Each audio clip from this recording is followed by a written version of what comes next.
Bonjour à toutes et à tous, bienvenue pour ce nouvel opus des webinaires innovés dans les industries culturelles et créatives aujourd'hui avec Boris Dalchan qui est le CEO de VGC Software, avec qui on va aborder déjà ses travaux de recherche et comment simplifier l'animation 2D. Donc comme vous le savez, le cycle de webinaires que Minogic consacre à l'innovation dans les industries créatives a débuté depuis le mois d'octobre. On est au 7e opus aujourd'hui avec Boris. On aura une prochaine édition avec la société Spooks et son logiciel d'effets spéciaux sur la vidéo pour faire des effets, notamment à destination de la communication des réseaux sociaux pour TikTok notamment, ou des outils qui vous permettent de faire des modifications des effets spéciaux sur vos vidéos très simplement. Pour rappel, le cycle de webinaire est un rendez-vous mensuel qui se veut fédératif et vous permettre à identifier des nouvelles technologies, des nouvelles sociétés et puis de faire en sorte d'avoir un maximum d'informations sur l'actualité dans les industries culturelles et créatives, notamment celle de nos partenaires que je remercie de nouveau, donc Citia à Annecy, la Cartoucherie à Valence, le Damier à Clermont-Ferrand, Link à Paris & Go, comme son nom l'indique, à Paris. Lyon Game Dev, donc qui est l'association de jeux vidéo dépendant à Lyon. Game Only, qui est le cluster du jeu vidéo en Auvergne-Rhône-Alpes. Auvergne-Rhône-Alpes, spectacle vivant, qui nécessite pas forcément de précision quant à ce qu'il représente. Donc, j'invite à tous ceux qui veulent rejoindre le collectif des partenaires à venir avec nous et participer à cet élan de communication autour des industries culturelles et créatives. Rappelez aussi les ressources que vous disposez aussi à travers la chaîne YouTube, donc de retrouver tous les webinaires sur la chaîne YouTube de Minogic et dans la playlist Innover dans les industries culturelles et créatives. Pour les adhérents, rappelez aussi que vous pouvez vous inscrire sur la plateforme WAM, qui est la plateforme numérique qui est réservée aux membres du pôle et qui regroupe notamment tous les groupes d'information ou communautés thématiques, dont celle que j'anime, qui est sur les technologies des contenus et les industries culturelles et créatives, mais vous pourrez retrouver aussi une grande partie des appels à projets, les AMI et aides que je propose de partager avec vous aujourd'hui. Dernière nouveauté également, c'est le lancement de l'annuaire des industries culturelles et créatives qu'on envisage de mettre en visibilité, notamment à travers tous les acteurs liés peu ou prou aux industries culturelles et créatives, que ce soit dans le domaine du software, du hardware, de services, du logiciel, etc., que ce soit les académiques également. Donc, n'hésitez pas. Et donc là, pareil, par contre, il faut avoir son compte WAM pour pouvoir bénéficier de ce formulaire et d'accéder au formulaire pour saisir et créer l'annuaire des ICC. Donc, vous avez encore un mois pour le faire. Fini le message aux adhérents. On passe à l'actualité de nos partenaires. Donc, Assemblée générale de Game Only dans 2 jours, le 14 avril à partir de 17h à l'école Émile Coll. Rappelle aussi que le Game Camp auquel participera Game Only et ses adhérents vous permet de bénéficier d'un code promo de 50%. Revenir aussi sur l'actualité du 7 avril, juste un petit mot, un remerciement à notre partenaire Lyon Game Dev qui m'a permis de présenter Minogic lors d'un apéro dans le cadre des actualités, des actions de l'association. Donc c'était l'opportunité d'avoir une présentation des différentes actualités de l'association, mais surtout un retour sur la Scientific Game Jam avec les différents jeux qui ont été lauréats, et de finir par une présentation de Minogic. Actualité Citia, donc une journée Pôle emploi, scène et images et AFDAS le 14 avril également, donc aux papeteries à Cran-Gevrier, à proximité d'Annecy, donc qui est ouvert aux entreprises et aux intermittents. L'action La France s'anime qui aura lieu au cinéma La Turbine à 18h le jeudi 21 avril. Un aperçu de l'animation en France en 2021, donc n'hésitez pas à vous y inscrire et découvrir un petit peu les pépites de l'année 2021 en termes d'animation. Le petit-déj by Setia, auquel j'ai le plaisir de participer, qui aura lieu le jeudi 28 avril à 8h30 jusqu'à 11h, qui est sur invitation et qui est un événement qui permet de mettre en visibilité 3 structures du territoire et de les accompagner, pour moi donner quelques pistes d'accompagnement pour la suite. Rappelez aussi le Festival international du film d'animation 2022 qui se tiendra du 13 au 18 juin. Donc les accréditations sont ouvertes et le salon professionnel qui aura lieu, lui, du 14 au 17. Rappel aussi sur l'actualité de la cartoucherie, notamment avec l'ouverture d'une nouvelle école. À noter, c'est pas si souvent que ça arrive. Donc, une école consacrée à l'animation 2D notamment, qui ouvrira ses portes le 21 septembre 2022 et qui s'inscrit dans la dynamique au niveau de Valence sur l'accompagnement des industries culturelles et créatives et notamment dans l'animation. Donc l'école Chara Art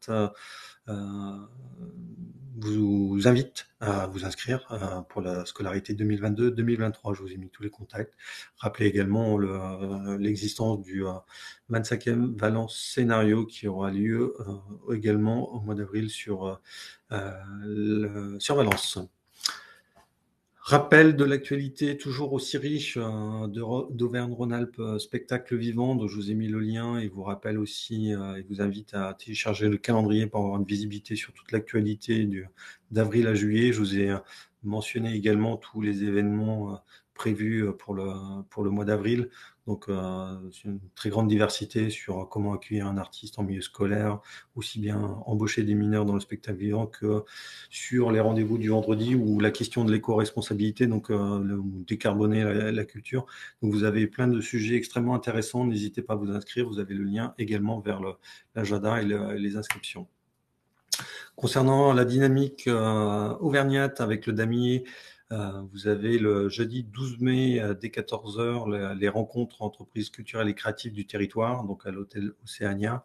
Et vous rappelez aussi les 2 jours de formation les 15 et 16 juin 2022 concernant le numérique responsable.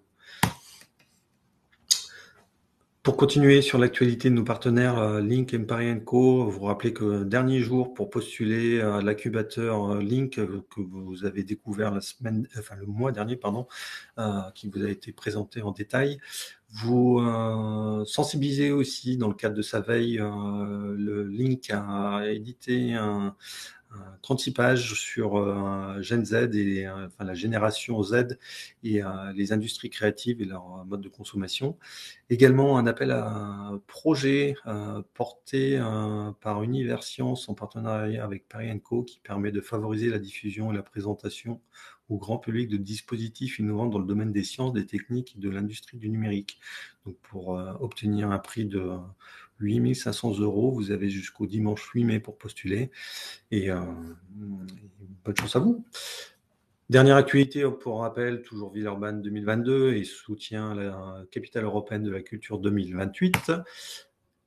Concernant l'actualité des appels à projets et autres aides, je vais passer très, très brièvement, comme je le fais régulièrement, et m'attarder uniquement sur les nouveautés de la période par rapport au webinaire précédent, mais juste en préambule, vous rappelez aussi l'accompagnement Minologique qui s'étale potentiellement sur 4 grandes phases, donc de vous aider à faire émerger vos idées et à identifier des premières pistes de financement potentiel.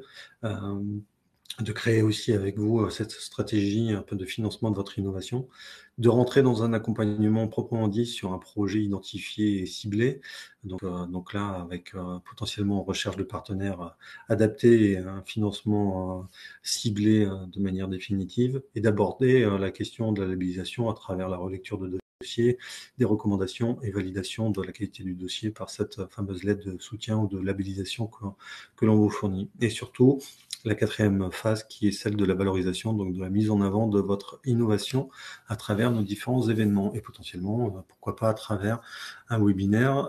Boris en sait quelque chose, on a eu l'occasion d'échanger largement lors du CNC RIAM qu'il a déposé, qu'il a obtenu.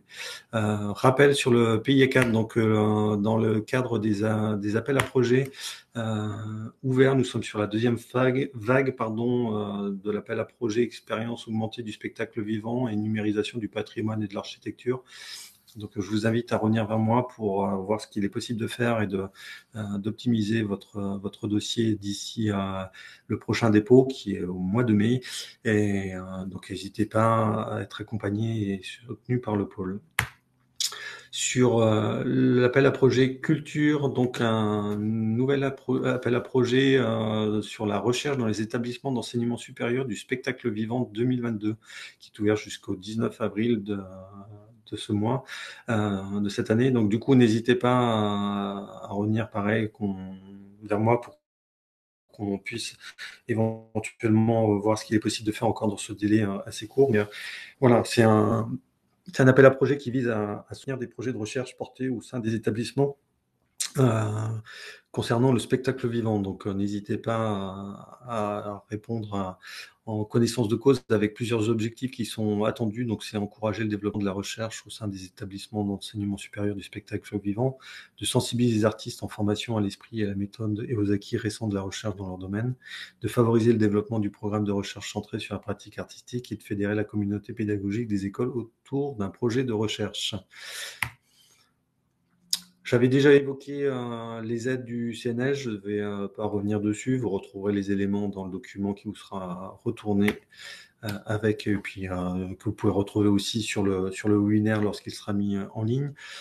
Idem concernant l'appel à projet Definum dans le cadre des technologies pour la formation et les techs. Rappel sur le CNC, je ne vais pas m'étendre davantage aussi longuement, étant donné l'actualité et la présentation très riche que Boris va vous faire, mais vous rappelez qu'il y a des aides toujours potentielles sur le soutien financier aux aides techniques, le CNCRIAM, dispositif pour la création artistique multimédia et numérique, qui est aussi un fonds peu sollicité, en tout cas je pense qu'il mérite à être mis davantage en avant. C'est le fonds d'aide aux expériences numériques qui vous permet aussi de de financer des solutions technologiques innovantes dans un cadre artistique. Et plus largement, je vous invite à vous connecter sur le site du CNC pour suivre toute l'actualité des appels à projets fournis par la structure.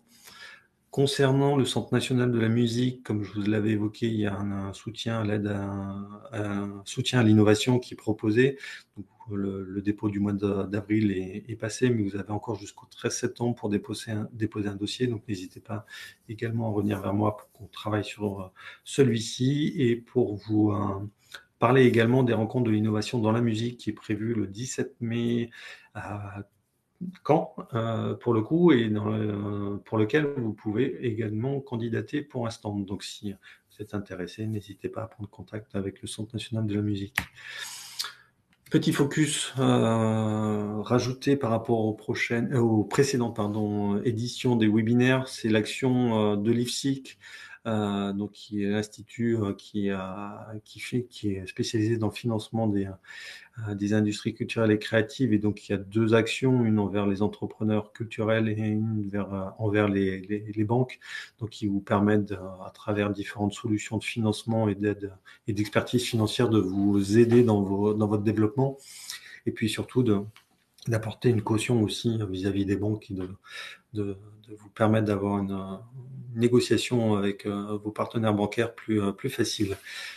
Donc l'EFSIC accompagne tous les secteurs culturels et créatifs et l'organisme vous convie aussi de participer à leur appel à candidature pour le prix IFSIC Entreprendre dans la culture 2022 qui est ouvert jusqu'au vendredi 6 mai, qui récompense les entreprises ou associations ayant développé dans le secteur culturel un modèle économique ou une forme d'organisation remarquable, innovante, originale, responsable et ou durable. La possibilité aussi d'obtenir 30 000 €. N'hésitez pas à revenir vers moi si vous voulez plus d'informations. Concernant l'actualité BPI France, rappel sur l'appel à projet IDEMO, vous avez encore jusqu'au 3 mai pour déposer un dossier de grande envergure, individuel ou collaboratif. Et surtout, je voulais parler de la mission créative Lab Alpin 2022 qui vous permet de bénéficier potentiellement, si vous êtes retenu parmi les 8 entreprises sélectionnées, d'une mission sur 4 mois pour découvrir le marché franco-austro-suisse et développer votre réseau et votre approche des pays que sont l'Autriche et la Suisse dans votre développement. Donc, n'hésitez pas à postuler à cette mission. Un rappel des communautés French Touch et instituts français, notamment avec le site IF Digital, qui vous permettrait, qui vous permet d'avoir de la visibilité et d'intégrer un réseau aussi pour le coup au niveau international, une visibilité internationale. Petit rappel sur les opportunités européennes, je vais passer très brièvement, vous rappeler les différents liens qui vous permettent d'être à jour, surtout les appels ouverts aujourd'hui, concernant aussi bien sur les open calls du cluster 2, donc plus sur une approche sciences humaines et sociales, avec 3 grands piliers, notamment sur la démocratie et la gouvernance, sur le patrimoine, et la dernière sur les transformations économiques et sociales dans la société. Et puis avec le détail des différents appels, bien sûr, et un rappel plus spécifiquement sur les programmes Europe Créative, donc les appels médias qui sont encore ouverts aujourd'hui pour la grande majorité et que je décline également à travers les différents liens. Et petit rappel, des appels à projets clos. J'en ai fini pour cette actualité. Je vais passer la main à Boris pour qu'il nous parle un petit peu de l'animation 2D simplifiée telle qu'il la voit, il la pense et il la développe. Boris, c'est à toi. Merci beaucoup David. Donc voilà, effectivement, donc moi c'est Boris Dallstein. Donc j'ai un parcours scientifique. Donc j'ai fait une prépa, j'étais à Normal Sup, donc j'ai fait des maths et de l'informatique. Et moi j'ai toujours été intéressé par le graphisme, notamment l'animation. Donc naturellement, je me suis dirigé vers un cursus donc scientifique sur comment développer des outils, notamment des outils d'animation pour pouvoir aider les artistes. Donc voilà, dans cette présentation, je vais vous présenter en gros qu'est-ce qui m'a motivé, c'est quoi le sujet sur lequel j'ai travaillé principalement et où j'en suis à l'heure actuelle.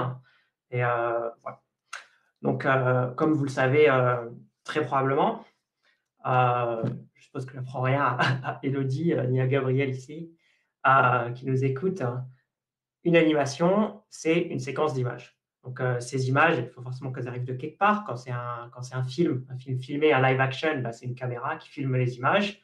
Et dans le cas de l'animation, d'un dessin animé, bah, il faut bien dessiner ces images d'une manière ou d'une autre. Donc, soit les dessiner à la main, soit les générer à l'aide de l'ordinateur. Mais peu importe la technique, au final, ce qu'il faut, c'est une séquence d'images, donc typiquement 24 images par seconde, par exemple. Du coup, traditionnellement, la technique, bah, c'est de les dessiner à la main. C'est ce que faisait Disney depuis les années 1920-30, et c'est ce qui se fait toujours dans le cadre de l'animation traditionnelle.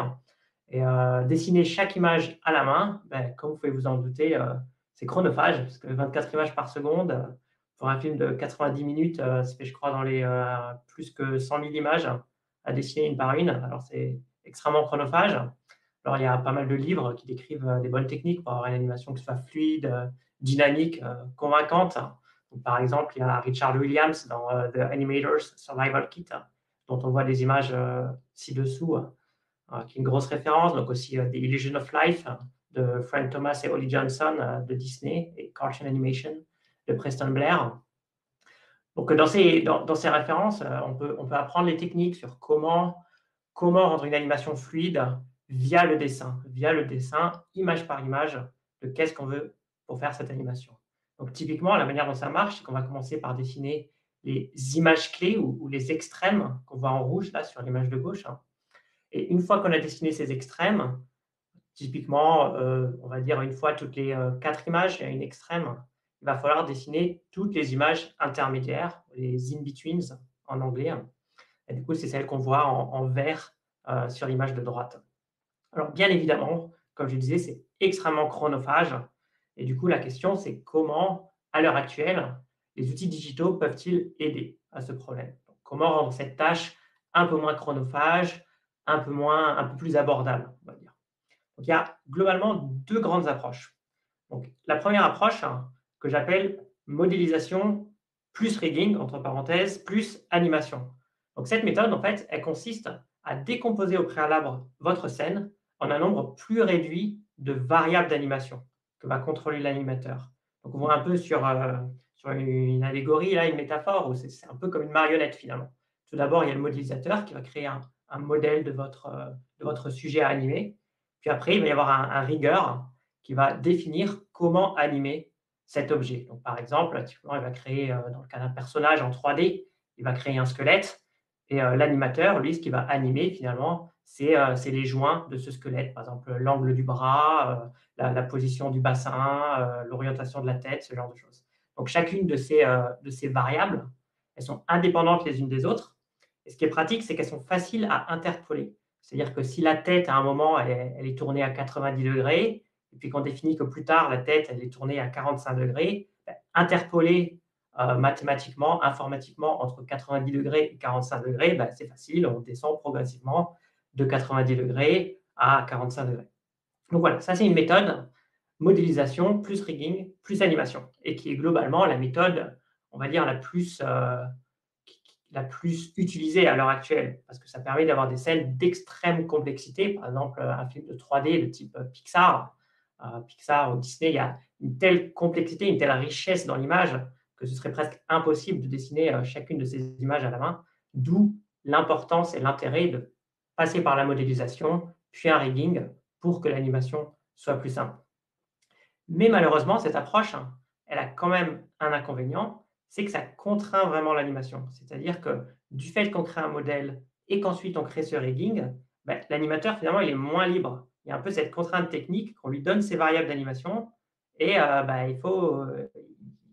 pas vraiment de marge de manœuvre, quoi. Il est obligé d'utiliser ces variables qui lui sont données par le rigger pour faire son animation. Donc il ne peut pas faire, il peut pas créer exactement qu'est-ce qu'il voudrait, par exemple. Du coup, c'est toujours intéressant de se poser la question, comment un peu redonner, on va dire, la créativité, c'est de redonner, toute l'expressivité à l'animateur qu'il avait dans les méthodes traditionnelles où il dessinait chaque image. Donc l'idée, ce serait plus finalement d'avoir un workflow traditionnel où l'animateur, il dessine ses extrêmes, il dessine ses images clés et juste après, on va l'aider un peu pour pouvoir dessiner les images intermédiaires. Donc ça, c'est ce qu'on appelle l'interpolation directe. Donc l'animateur, comme traditionnellement, il va dessiner ses images clés à la main, une par une, et après, l'ordinateur va juste l'aider dans une deuxième étape à générer ces images intermédiaires, plutôt qu'avoir les dessiner à la main, ce qui en général prend du temps et pas forcément la tâche la plus gratifiante. Alors bien sûr, le problème, c'est cet algorithme qu'on a là. Comment, à partir de deux images, on peut générer ces images intermédiaires? Et ça, c'est la grande question. C'est un problème extrêmement difficile et qui est globalement toujours pas résolu. Donc, la recherche essaye d'avancer progressivement, des progrès sur comment résoudre ce problème, mais c'est difficile. Et typiquement, cet algorithme, il y a deux grandes étapes. La première étape, ça va être d'essayer de calculer les correspondances entre les deux images qu'on donne en entrée. Comme les images sont dessinées indépendamment, en fait, l'ordinateur, de base, il ne sait pas vraiment qu'il y a un bras droit qui correspond au bras droit sur l'image 2, qu'il y a un bras gauche sur l'image 1 qui correspond à un bras gauche sur l'image 2. Du coup, il y a une première étape de cet algorithme, c'est de comparer les images, d'analyser ces images, essayer de comprendre qu'est-ce qui, sur l'image 1, correspond à l'image 2. Par exemple, là, il y a l'avant-bras en rouge foncé, puis le bras en rouge plus clair, et essayer de comprendre qu'est-ce qui, sur l'image 1, correspond à l'image 2. Et enfin, seulement, une fois qu'on a calculé ces correspondances, on va pouvoir créer l'interpolation entre ces différents traits, ces différents éléments qu'on a mis en correspondance. En général, cette interpolation, elle est plus facile. L'étape vraiment difficile, c'est l'étape 1. On a deux images complètement indépendantes. Qu'est-ce qui correspond à quoi? C'est ça l'étape difficile. Ensuite, l'interpolation, ce n'est pas forcément évident, surtout en fonction du type de modèle utilisé pour représenter ces images, mais c'est globalement l'étape un petit peu plus simple. Une fois qu'on sait qu'est-ce qui correspond à quoi et quel élément de l'image 1 doit aller à quel élément de l'image 2, c'est finalement plus simple d'interpoler pour aller de l'image 1 à l'image 2. Mais le problème, bien sûr, c'est le calcul de ces correspondances. Alors là, sur l'exemple du dessus, ça a l'air très simple, parce qu'on a un personnage extrêmement simple, mais en pratique, c'est beaucoup plus compliqué. Donc ici, on a un exemple avec, à gauche, l'image clé 1, à droite, l'image clé 2, et on peut voir qu'elles sont complètement différentes. Par exemple, si on regarde en haut, au niveau des cheveux, là, il y a une espèce de diadème, et comme à droite, elle est de profil, il n'y a pas du tout le même nombre de cercles sur ce diadème. Pareil, on peut regarder l'œil, par exemple. L'œil gauche qui existe à gauche, qui existe sur l'image de droite et qui n'existe pas du tout à gauche. Donc, comment un algorithme il peut savoir à quoi correspondent les traits de cet œil? Finalement, ils n'existent même pas sur l'image de gauche. Donc, on peut continuer, hein, sur toute l'image, il y a des différences. Par exemple, le tracé de la bouche est complètement différent de profil que de trois quarts. Une différence assez classique qu'on a, c'est dès qu'il y a un membre qui va se plier. Donc, par exemple, dès qu'on va plier le bras, en général, ça va créer un trait au niveau du pli qui va obscurer l'élément derrière. Et de même, ici, on a par exemple un bras qui n'apparaît pas du tout sur l'image clé 1. Donc, bien évidemment, c'est extrêmement dur d'avoir un algorithme qui va calculer ces correspondances, puisque finalement, ces images sont tellement différentes. Et en fait, il s'avère que cet exemple que je vais te donner, en fait, provient d'un article écrit par Edwin Catmull en 1978. Donc, Ed Catmull, c'est le cofondateur de Pixar et un des gros pionniers de l'animation 2D et 3D, parce que bon, il est plutôt connu pour ses travaux en 3D maintenant. Mais en fait, pendant sa thèse, il a aussi développé un outil d'in-betweening. Et en fait, dans cet article assez fondateur, il décrit déjà, il a bien identifié qu'effectivement, un des problèmes principaux de l'animation, genre des outils digitaux pour aider l'animation, c'est que calculer ces correspondances, c'est extrêmement difficile. Et il note bien en bas que, effectivement, la difficulté principale, c'est que, en fait, les dessins des animateurs, c'est des projections en 2D d'un personnage en 3D qu'il a dans sa tête.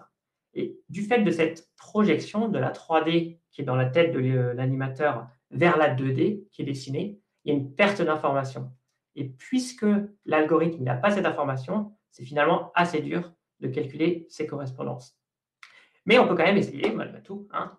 Et notamment, une des approches en 2010, du coup par Whitted, Norris, Simmons, Sumner et Marcus Gross, en 2010, ils suggèrent, finalement, ce qui est important, c'est la topologie. C'est d'essayer de comprendre, entre les deux dessins, les traits, à quels autres traits ils sont connectés. Donc, par exemple, si on prend cet exemple de Tinkerbell ici, donc je vais juste m'intéresser aux ailes pour le moment, c'est le plus simple. On peut considérer que chaque trait, finalement, c'est un élément d'un graphe, et chaque intersection entre ces traits, c'est une node du graphe. Du coup, les nodes, c'est là où les traits s'intersectent ou démarrent, et les traits eux-mêmes, c'est les edges, entre deux nodes d'un graphe. Et ce qui est intéressant, c'est qu'une fois qu'on représente un dessin donc, sous forme vectorielle, avec ce graphe, où on connaît les connexions entre les traits, c'est plus facile de calculer les correspondances. Par exemple, si on sait que ce trait vert à gauche correspond à ce trait vert à droite. Donc, on peut soit le savoir parce que l'animateur il va fournir une première correspondance à la main, ou alors parce que l'ordinateur il décide ah les traits là elles sont vraiment très similaires, probablement qu'ils sont en correspondance. Une fois qu'on a cette correspondance, c'est assez simple finalement de la propager aux autres traits. Donc par exemple, à partir de ce trait vert, si les deux traits verts là sont en correspondance, on peut en déduire que très probablement ces deux traits là sont aussi en correspondance. Et une fois qu'on sait ça, on peut en déduire que ces traits verts sont en correspondance, les traits orange ici sont en correspondance, et on peut ainsi propager l'information de correspondance au cours du dessin pour, idéalement, le propager à tout le dessin. Alors le problème, bien sûr, c'est quand ces traits ne sont pas les mêmes à gauche et à droite, au bout d'un moment, il va y avoir un problème, ça va casser, parce qu'on ne va plus pouvoir propager l'information, parce que l'image de gauche n'est pas la même que celle de droite. Et dans ce qu'ils proposent, dans cet outil-là, en fait, ils disent, quand c'est trop difficile, quand on ne peut plus, notamment, c'est le cas pour le bras, la main droite de Tinkerbell, de la fée Clochette, sa main droite, elle n'est pas du tout pareille sur l'image de gauche que sur l'image de droite. Du coup, l'algorithme, à cet endroit, il va s'arrêter. Et il va dire finalement, c'est trop dur. Moi, en tant qu'algorithme, je ne sais pas trop qu'est-ce qu'il faudrait faire. Du coup, je donne la main à l'animateur. Du coup, leur idée, c'est d'automatiser tout ce qui est facile à automatiser. Et dès qu'on ne peut plus, dès que c'est un peu trop dur, on laisse l'animateur dessiner les images intermédiaires lui-même. Donc ça, c'est le résultat qu'ils avaient dans ce papier de recherche. Du coup, on voit tous les traits sont calculés automatiquement, sauf au niveau de la main droite de la fée Clochette, qui du coup, c'est l'animateur qui va dessiner cette partie spécifique du dessin. On voit quand même que c'est un énorme gain de temps. Au lieu d'avoir dessiné tout le dessin, il n'a finalement que la main à dessiner. C'est ce qui est le plus dur, c'est la partie qui a besoin de plus de cette touche créative finalement que l'ordinateur n'avait pas. L'ordinateur ne savait pas le faire. Mais pour tout ce qui est facile, autant que ce soit l'ordinateur qui le fasse. Mais tout de même, ce serait bien si on pouvait avoir un outil qui allait un peu plus loin, un outil qui permette d'automatiser, même dans les cas où il n'y a pas ces correspondances faciles entre les deux images. Et du coup, c'est mes travaux de recherche, essayer de résoudre ce problème. Alors, moi, je suis mathématicien. Alors, bien sûr, je m'intéresse à des surfaces qu'on utilise souvent en mathématiques et en topologie. Par exemple, un tore. Si on regarde cette animation d'un tore, donc dessinée en 2D à la main, comment effectivement, si on donne à un algorithme que l'image de gauche enfin que l'image de gauche et l'image de droite, comment il peut calculer l'interpolation. En gros, c'est vraiment extrêmement difficile et dans ce cas-là, ben, il n'y arrivera jamais, il faudra bien un peu l'aider. Mais même à supposer qu'on l'aide, à supposer qu'on lui dise comment faire, la question c'est comment on va vraiment représenter cette animation. Parce qu'à gauche et à droite, il n'y a pas du tout le même nombre de traits. Finalement, il y a un cercle dessiné à gauche, et il y a deux cercles dessinés à droite. Au cours de l'animation, il se passe des choses bizarres. Il y a un trait qui apparaît au milieu, on ne sait pas trop d'où, puis tout d'un coup, il y a un trou, etc. Et après, il s'en va.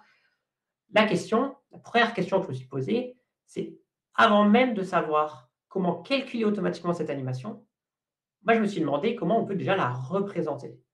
Quelle est la structure de données qui pourrait finalement représenter cette séquence animée de transformation pour passer de l'image de gauche à l'image de droite. Et pour répondre à cette question, ma solution, c'était finalement de représenter une animation 2D comme un complexe spatio-temporel 3D. Parce que finalement, une animation 2D, c'est un peu pareil qu'un objet 3D, si on considère que le temps, c'est une nouvelle dimension.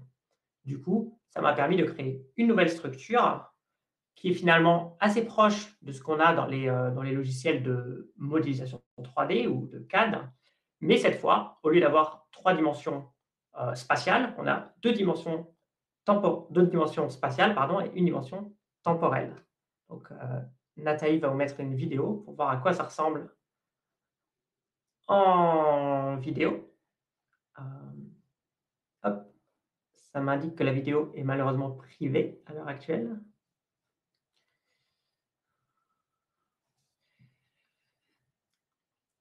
Je ne sais pas si vous voyez la vidéo, mais moi, je ne la vois pas.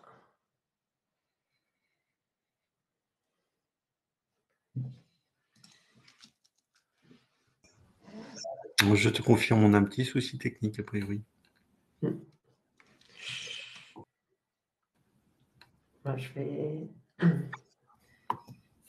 Du coup, je vais laisser Nathalie essayer de régler ce problème. Bon, en attendant, je peux parler, je suppose, un petit peu. Donc, l'idée, effectivement, comme je disais, c'est de pouvoir représenter une animation 2D en tant qu'un objet 3D. Et cet objet 3D, du coup, il est composé de différents éléments, donc des traits, mais aussi des éléments d'interpolation entre ces traits. C'est assez difficile d'expliquer sans la vidéo. Je vais un peu attendre.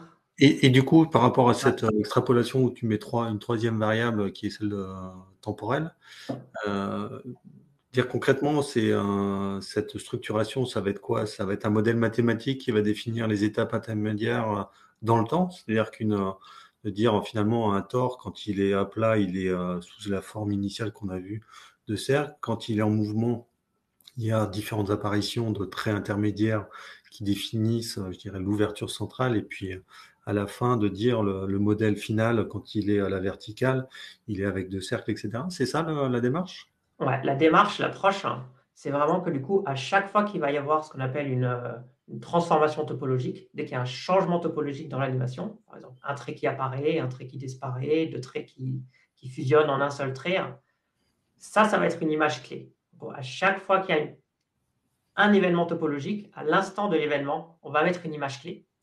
Et après, quand on va faire les correspondances entre plusieurs images clés, un trait pourra être mis en correspondance à plusieurs traits. Par exemple, on va pouvoir avoir deux traits de l'image clé 1 qui vont correspondre à un trait de l'image clé 2, ce qui va permettre d'avoir ces deux traits qui fusionnent finalement. De même, on pourrait avoir un trait qui correspond à un trait de l'image clé 1 qui va correspondre à un point de l'image clé 2. Du coup, ça correspond à un trait qui finalement va se réduire progressivement en un point.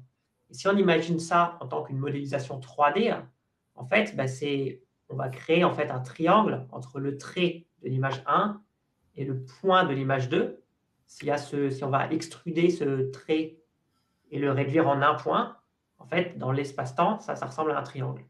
Et du coup, c'est ce triangle, en fait, c'est du coup un des éléments de cet objet topologique qui est construit par le logiciel.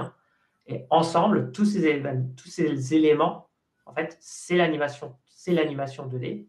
Et pour avoir chaque image de l'animation 2D, en fait, on prend une coupe dans l'espace-temps de cet objet 3D. Donc, on prend l'objet en 3D, on calcule une coupe par un plan, et ça donne une image 2D. D'accord. Ok. Comme la vidéo passe pas, je pense que Nathalie, si tu peux remettre peut-être les planches, qu'on passe à la suite. Merci. Voilà. Bon, alors il y avait surtout des vidéos, malheureusement. Du coup, je ne vais pas pouvoir vraiment faire une démo du logiciel, hein. Alors, c'est un peu triste, mais donc voilà, c'est l'idée. Toujours une tentative de vidéo.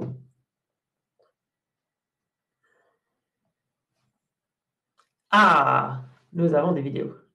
Super. Donc voilà, donc c'est un peu ce que j'expliquais du coup. Notre structure topologique, finalement, on a des images clés. Donc chaque image clé ou sous-ensemble d'images clés, c'est ce qu'on voit en bleu. Et pour interpoler entre ces images clés, on a des surfaces spatio-temporelles qui vont connecter dans le temps ces images clés. Et quand on prend une coupe de cet objet 3D, ça nous donne une image 2D, qui est donc l'animation de ce tore, cette rotation de tore, on va dire, vue de dessus vers vue du côté.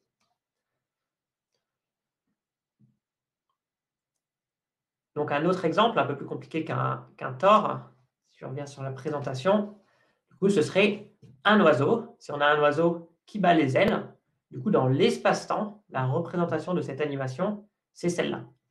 Donc c'est pareil, normalement, on a une vidéo avec qu'est-ce que ça donne en animation.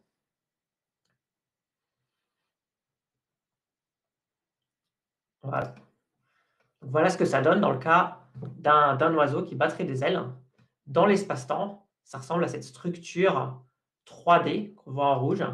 Et chaque coupe en 2D de cette structure 3D, c'est finalement une image intermédiaire de cette animation. Ensuite, on a d'autres exemples sur les vidéos qui suivent.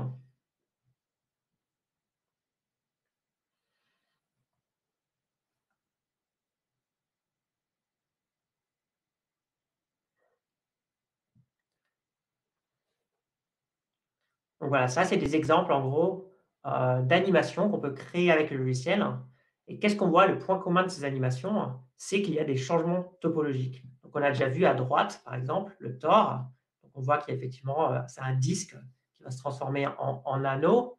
Alors à gauche, on a un exemple plutôt proche de ce que j'avais montré dans l'exemple de l'article de Ed Catmull, où du coup, il y a un visage de profil qui tout d'un coup devient en vue de 3/4. Et du coup, on voit notamment qu'il y a l'œil qui disparaît pour pouvoir, qui est visible certaines images et non visible d'autres images. Et au niveau de l'oiseau, qu'on voit au milieu aussi, le battement de l'aile, on peut voir que par moment, l'aile est faite d'un seul trait, alors qu'à d'autres moments, elle est faite de 2 traits. Donc, il y a bien des traits qui se joignent, qui se créent et qui se fusionnent les uns aux autres.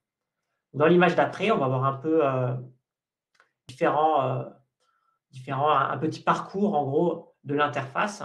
Donc là, on revoit plus en détail cet exemple avec le visage, donc notamment regarder l'œil qui se fusionnait. Donc ça, c'est comment on peut éditer en pratique cette animation. Donc on voit un peu cette onion skins qu'on a l'habitude d'utiliser. Donc là, on a l'exemple de l'oiseau. Donc la manière dont on le crée, en fait, on peut le faire progressivement. D'abord, on peut créer un peu une ébauche de cette aile. Et puis ensuite, petit à petit, on va rajouter des images clés. On va définir comment fusionner les traits entre eux pour nous donner l'image finale. Et là, il y a un dernier exemple où en fait, on va dupliquer dans l'espace-temps cette vidéo qui va permettre d'avoir une jonction plus fluide du cycle de l'animation. Et de même, ce qui est assez intéressant avec cette approche un peu 3D finalement de la 2D, c'est que si on a déjà une animation, par exemple une animation d'un tore simple, en fait, on peut copier-coller dans l'espace-temps cette animation pour produire une animation d'un tore double, par exemple. Ce qui serait assez difficile à faire en 3D aussi, notamment. Et enfin, la dernière vidéo, on va aller un peu plus tranquillement sur comment on utilise le logiciel en pratique pour faire cette animation. Donc là, on va avoir une animation d'une étoile qui va se séparer en 2 étoiles. Donc c'est vraiment une transformation topologique assez forte. Et comme on peut voir en haut, finalement, une séparation en 2 objets, ça va créer une fourche en 3D. Donc tout d'abord, on va dessiner une étoile, donc rien de totalement différent d'autres logiciels ici. Donc, on peut dessiner dans le logiciel, on peut modifier ses traits. Avec un outil pot de peinture, on va remplir cette étoile.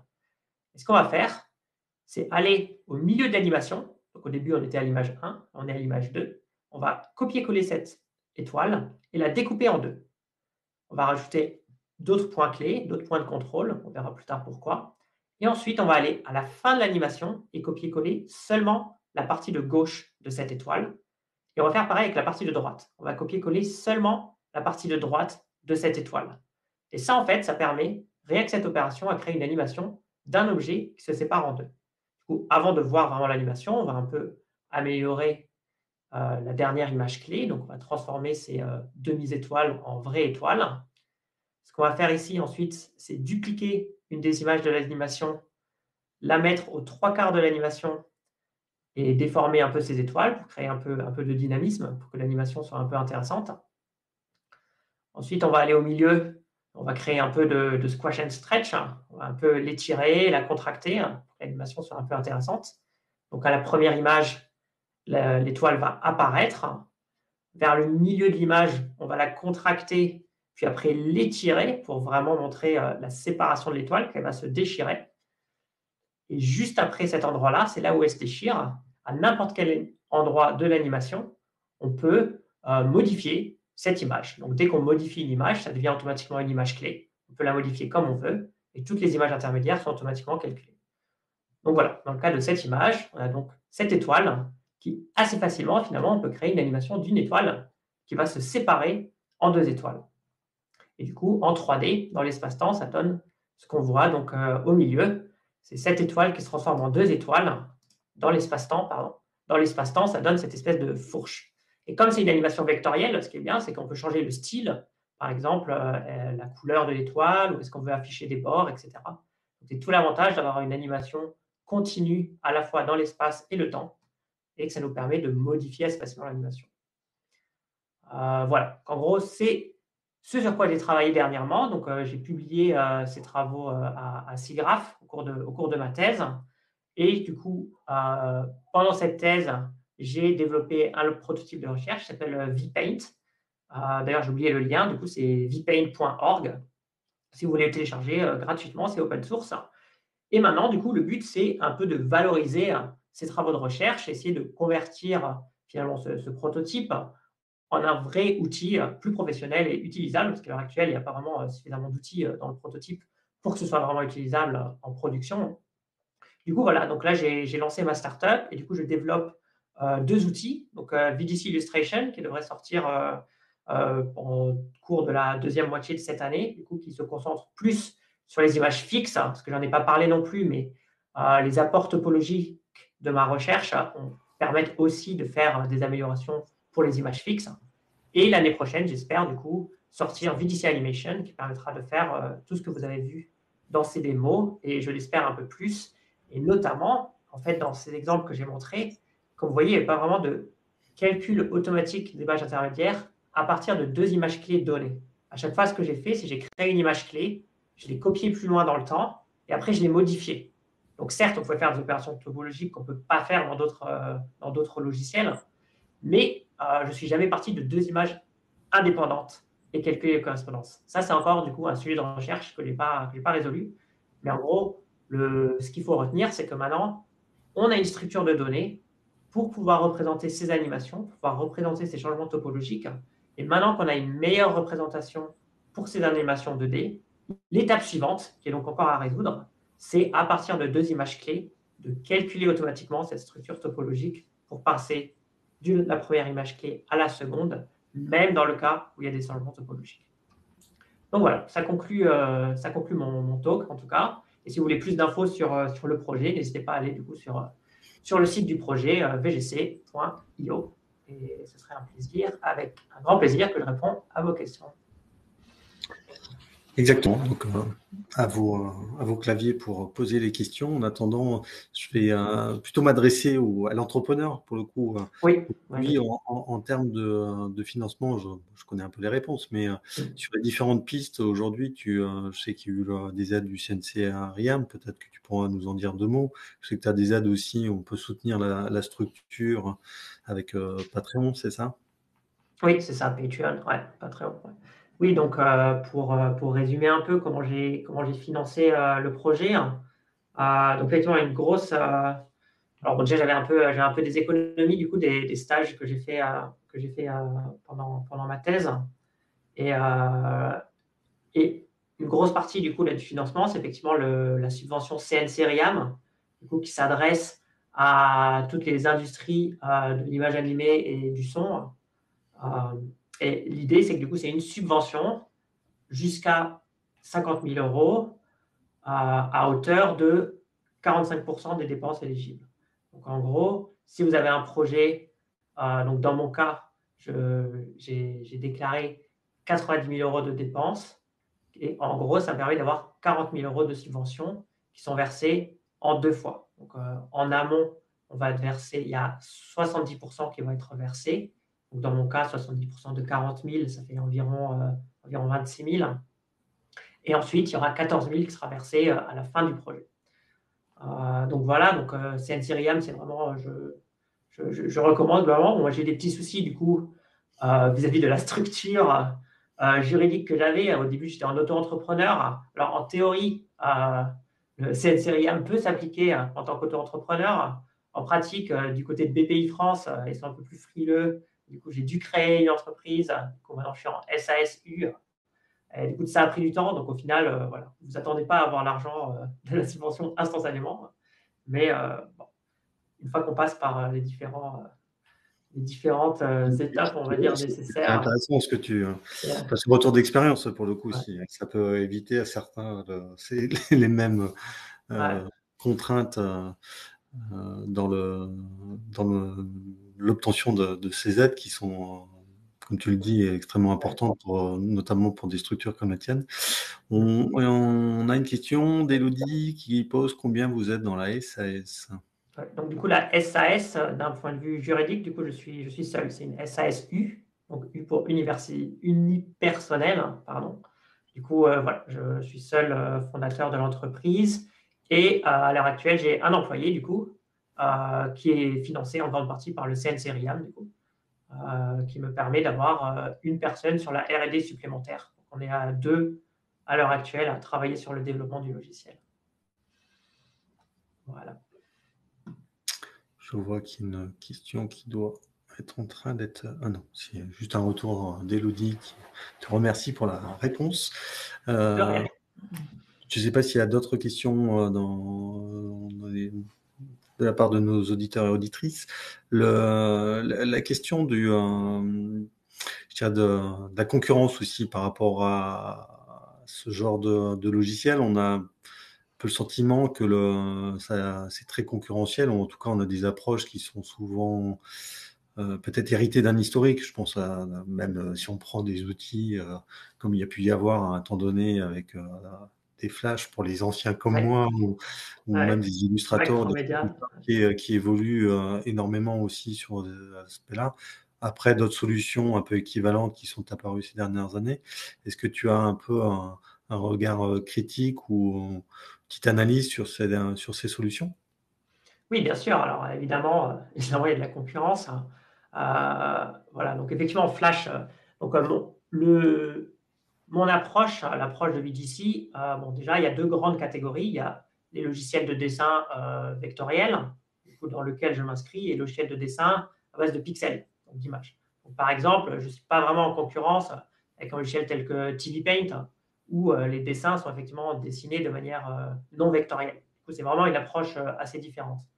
Euh, donc, du coup, moi, je m'inscris plus dans les gens qui préfèrent utiliser des outils vectoriels. Donc, il y a des avantages et des inconvénients en vectoriel. Typiquement, il y a un peu moins d'expressivité possible qu'à base de pixels. On peut avoir des brushes un peu plus expressifs que dans le vectoriel. L'avantage du vectoriel, c'est que c'est plus facile d'éditer l'animation. Donc, si on veut changer, genre, on change d'avis, finalement, je veux que je veux que mes traits soient bleus plutôt que noirs, ben, c'est facile, on fait changer de couleur, bleu, paf, c'est fini. Du coup, moi, je m'inscris vraiment dans le domaine vectoriel. Et du coup, là, effectivement, la concurrence, c'est Flash et ses successeurs. Donc, Flash, c'était Macromedia, ça a été racheté par Adobe, qui ont changé de nom. Maintenant, ça s'appelle Adobe Animate, qui est effectivement un excellent logiciel. Et après, du coup, utilisé par les studios, il y a Toon Boom Harmony, qui, on va dire, est probablement le plus gros leader en ce qui concerne l'animation vectorielle pour le film d'animation. Et après, il y a aussi des logiciels du style After Effects qui sont énormément utilisés, du coup, plus dans l'aspect pour, pour des agences de communication énormément utilisées, par exemple, plutôt des petits studios qui utiliseraient ça pour faire l'animation 2D aussi. Donc voilà, moi, je m'inscris vraiment en concurrence à ces logiciels. Et vraiment, la différence, c'est qu'aucun de ces logiciels ne sait représenter des changements topologiques. Alors, si on a une animation très simple, par exemple, juste faire une petite vidéo de communication avec un petit titre qui apparaît, un cercle qui se déplace, il n'y aura pas forcément un grand intérêt à mon logiciel. Parce que s'il n'y a pas de changement topologique, en gros, je ne vais pas vraiment apporter grand-chose. Mais dès qu'on a des dessins du style de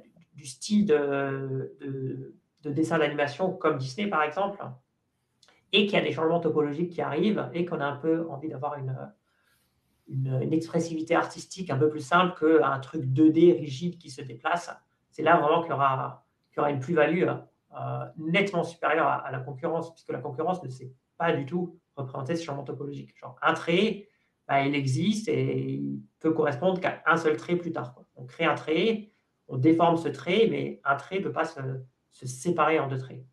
Si on veut faire un trait qui se sépare en deux traits, en fait, il faut créer deux traits dès le début qui s'avèrent qu'ils ont exactement la même géométrie à la première image, mais du coup, c'est un peu plus compliqué à gérer, c'est un peu plus compliqué à modifier l'animation, etc. Ok, très bien. Et du coup, je rejoins la nouvelle question d'Élodie sur le positionnement stratégique, sachant que sur des studios aussi, enfin, la proposition de valeur, elle est comprise par rapport à ce que tu proposes, mais il y a peut-être aussi d'autres choses à apporter. Je pense notamment au service d'accompagnement, de formation, etc., que peuvent plus facilement apporter des gens comme tout le monde pour l'instant. Mais ton positionnement stratégique aujourd'hui par rapport à une cible potentielle, dans un premier temps, ça serait qui? C'est des particuliers, des studios d'animation plus établis déjà, des étudiants en animation, des studios de pub ou des agences, comme tu l'évoquais? Alors, ma cible prioritaire, on va dire, c'est effectivement pas les grands studios à l'heure actuelle, du fait que, alors, en général, un grand studio, il a déjà sa pipeline, il a ses outils, il a très probablement surtout si on imagine Disney, par exemple, leur développement interne, avec soit leur propre logiciel interne, soit des plugins, que ce soit sur Maya ou Toon Boom. Du coup, c'est assez difficile d'apporter un nouvel outil à un gros studio qui a déjà sa pipeline en place.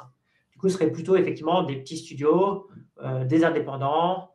Ça pourrait aussi effectivement être dans le domaine de la pub, donc des gens qui font du motion design un peu dynamique avec des changements topologiques, on va dire, ou même sans changement topologique, parce qu'après, c'est vrai que l'avantage de VGC Animation, c'est que c'est un peu quand même une manière différente d'interagir avec le dessin. C'est-à-dire on va créer ces formes et on va les déplacer finalement assez facilement. C'est légèrement plus intuitif quand même que After Effects, par exemple, où typiquement la pipeline, le workflow sur After Effects, ce serait de créer par exemple un personnage sur Illustrator, après de l'importer sur After Effects, puis après on va avoir les différents points de contrôle des courbes de Bézier qui vont s'afficher tous dans une liste, on va le créer, on va faire les courbes d'animation. C'est un petit peu, c'est pas forcément très intuitif quand même à utiliser. Donc avec VPaint, il y a quand même plus cet aspect proche du dessin. C'est-à-dire qu'on va vraiment dessiner les formes. Si on veut dessiner des trucs un peu plus organiques, c'est vraiment plus simple de dessiner, d'avoir nos traits et de les déplacer, de les déformer avec VGC Animation qu'avec After Effects. Donc bref, plutôt des petits studios ou des indépendants qui veulent faire soit effectivement des films d'animation ou des petits films, ou dans le cas du motion design. Après, à l'heure actuelle, il n'est pas vraiment. C'est nettement plus adapté aux gens qui vont dessiner des formes organiques que des formes précises. Donc, si c'est effectivement pour faire faire du design vraiment précis. Pour l'instant, c'est pas vraiment l'outil le plus adapté. Mais à l'avenir, une fois que j'aurai plus d'outils, de courbes de Bézier, donc pouvoir faire des formes précises, des cercles, etc., ça pourra aussi être adapté pour le motion design, effectivement. Donc indépendant, petit studio ou amateur qui s'intéresse. C'est vrai qu'il y a une énorme recrudescence quand même de la 2D. Genre, il y a un peu un retour de la 2D, donc pas un énorme retour, hein, mais il y a quand même de plus en plus d'animateurs qui se disent, ah, c'est vrai que la 3D, c'est un peu, il y a cette contrainte technique quand même. C'est beaucoup plus technique de faire de la 3D que de la 2D. Ça, je pense que tout le monde s'accorde à dire ça. Et c'est vrai que beaucoup d'animateurs ont envie de dessiner, ils aiment dessiner. Et ce retour à la 2D, ça peut vraiment être quelque chose que les animateurs souhaitent. Ça peut être notamment, par exemple, des animateurs qui, dans leur job, genre des animateurs professionnels, par exemple, travaillent dans un gros studio qui font de la 3D, mais qui, pour leur projet annexe chez eux, ils veulent faire un petit film d'animation 2D. Pourquoi pas, du coup, utiliser VGC pour ça. Ça change un peu d'air, comme c'est une manière un peu différente, c'est une ergonomie différente, une philosophie différente. Ça peut un peu inspirer des artistes amateurs ou indépendants à créer un truc un peu nouveau, un peu frais. Très bien, non, mais quand tu évoques l'animation 2D, on l'a vu tout à l'heure avec la création d'une nouvelle école à Valence qui est Mm. spécialisée dans l'animation 2D. Donc c'est une vraie demande. Et je pense aussi au niveau des studios, à des agences créatives qui sont toujours à la recherche aussi de nouveaux outils pour simplifier le processus et gagner aussi en termes de temps de création. Ça peut être des outils qui peuvent aller très loin. Du coup, est-ce que tu veux... Ah, autre question. C'est open Ah source oui. GPT. Y aura-t-il une volonté de le rendre open source? Je pose la question qu'il y aura sans doute des passerelles entre nos technos respectives. Oui, Pas. alors, excellente question. Et d'ailleurs, c'est étonnant que j'ai oublié de le mentionner dans ma présentation. C'est effectivement open source, hein. Alors, à la Et donc, je fois. précise que la question vient d'Élodie, qui est des fondatrices de Prexinos. Oui, donc effectivement, Practinos, ils font leur logiciel aussi, leur plugin d'Unreal Engine, qui est aussi open source, effectivement. Et moi, voilà, moi, à la base, je suis scientifique, hein. Je suis, on va dire, en premier mathématicien, en deuxième entrepreneur. Et mon but, c'est vraiment d'apporter ma pierre un peu à l'édifice, hein. Et je pense que apporter sa pierre à l'édifice, ça se fait en open source. C'est vraiment essayer de construire ensemble des outils qui aident les animateurs, qui aident les artistes, qui font avancer le monde en avant. Voilà. Donc, si vous allez sur le site, du coup, vdc.io, vous pouvez trouver un lien GitHub vers le site. Donc, tout est développé de manière ouverte. Donc, vous trouverez un lien assez facilement. Vous tapez VGC Animation GitHub. Et voilà. Bon, bah, très bien. Bah, je crois que Elodie te recontactera pour voir ce qu'il est possible de faire en termes de synergie entre vos deux structures et vos deux solutions logicielles. Il est 14h30, donc je te propose d'en arrêter là. Je te remercie encore grandement, Boris, pour ton intervention et tes explications et ces démos qui étaient extrêmement pédagogiques et extrêmement intéressantes. En tout cas, moi, j'ai pris plaisir à les redécouvrir ce nouveau format.